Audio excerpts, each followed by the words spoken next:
देखिए, ये बिजली महादेव रोपवे का काम ही शुरू नहीं होता अगर वहां की पंचायत 2018 में ये रेजोल्यूशन ना देती। ये पंचायत द्वारा दिया गया रेजोल्यूशन है जिसमें प्रधान सुभाष था और जो आज के दिन में हेमराज शर्मा जो बड़ा सचिव बना फिर रहा गांव गांव जा रहा है वो उसका समिति मेंबर था।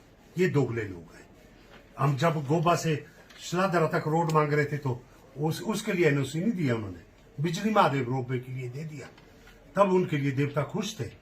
ये देखिए कि जो वो कह रहे हैं कि 67 पेड़ अभी कटे हैं, 70 कटने हैं, 203 की पेमेंट हुई है। बीजेपी के सरकार में 1344 पेड़ काटे गए बिजली महादेव क्षेत्र में। ये चिट्ठी है, ये लिस्ट है उसकी।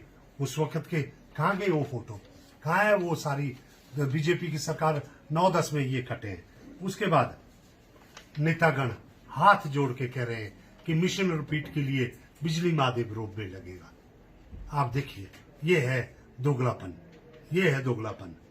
उसके बाद ये जो है इसी सर्किट हाउस में ये मंदिर कमेटी के लोग हैं जो कह रहे हैं, जो ये रेजोल्यूशन है इसमें भी हेमराज शर्मा और कारदार के साइन है।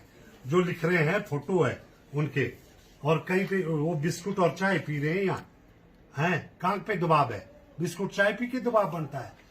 ये देखिए, आप देखिए, वो लिख रहे हैं कि बिजली महादेव रोपवे इलाके में जब ये रोपवे बनेगा तो उन्होंने मांग की कि देवते का सामान, राशन, सारा सामान मुफ्त जाना चाहिए। उसके बाद कहा हमारे को भी मुफ्त पास मिलने चाहिए। उतने तक तो बात मान ली, फिर कहने लगे हमारे परिवार को भी दो, हमारी बीबी को भी दो, हमारे बच्चे को भी दो। तो वो बात कुछ सिर नहीं चढ़ी।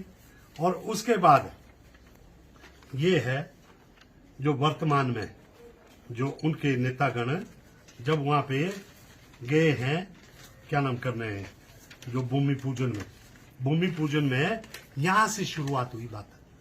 जब उनके नेता कंपनी वालों के कहने पे हंसते मुस्कुराते हुए गड़बंद पहनकर ग्रुप फोटो खिंचवा रहे, मिठाई खा रहे हैं और हवन पाठ में हिस्सा ले रहे हैं, तो ये विरोध कर रहे क्या? अब जनता को भ्रमित कर रहे कि हम तो विरोध करने गए थे।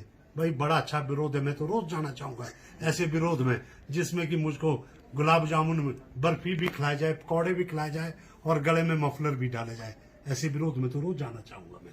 तो मैं बिजली महादेव की सौगंध करता हूं कि ये जो नेता मेरे साथ आए सार्वजनिक रूप पे, ये भी कसम खाए कि आज तक इन्होंने आंखें बंद क्यों कर रखी थी। जब यहाँ पे पंचायत की एनओसी दी गई, ये पेड़ काटे गए, आज तक वहां पे माता कह रही है कि आप टावर, जो टेलीकॉम टावर को हटाओ, वो आज तक नहीं हटा है। आपने ट्रांसमिशन लाइन बिछा दी। और ये सारी बातें मैं सुगंध खाता हूं कि मेरा 1 रुपए का भी कोई लेन देन है। हिमाचल सरकार का 1% भी इसमें हिस्सा नहीं है, पूरे का पूरा केंद्र सरकार का है। ऐसे में उनको विरोध करना है तो जंतर मंतर जाए, वो दिल्ली के जंतर मंतर में यहाँ की जनता को गुमराह मत करें। जो इनके नेता कह रहे हैं उसकी कथनी और करनी में फर्क है और इनका दोगलापन इन कागजातों में उजागर हुआ है। जनता इनसे सवाल पूछेगी कि आपने एनओसी दी, आपने इसको शुरुआत किया, और आज जब मैं बुबू टनल की बात करता हूं तो बोलते ये श्रेय ले रहा है। जब बिजली महादेव का सारा मेरा नाम डाल रहे हैं तो अच्छी बात है। मैं विकास चाहता हूं, मैंने बोला 1 इंच भी बिजली महादेव की जमीन पे नहीं बढ़ना चाहिए। सबसे पहले विरोध में मैं खड़ा हूंगा। आज 900 मीटर नीचे ये प्रोजेक्ट बन रहा है और इनकी सबकी पंचायत, मंदिर कमेटी और इन नेताओं के जो अपनी जमीन खो चुके हैं, वो देवते की आड़ में कायर बनकर देवते को आगे कर अपनी खोई जमीन को वापस लेना चाहते हैं। विक्रमादित्य सिंह, मुझे इस बात को लेकर दुख है कि जो व्यक्ति जब ग्राउंड ब्रेकिंग के वक्त वहां मंच पे बैठे हो और आज वो राय ले रहे हो, वो तो मैं समझता हूँ उनकी राय कोई मायने नहीं रखती है।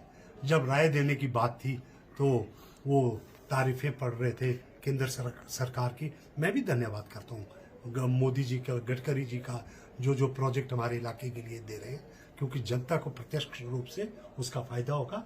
लेकिन ये जो है मैं इन्हें बचकानी बातें कहूंगा, जो कि पहले कुछ और कहते हैं और बाद में कुछ और।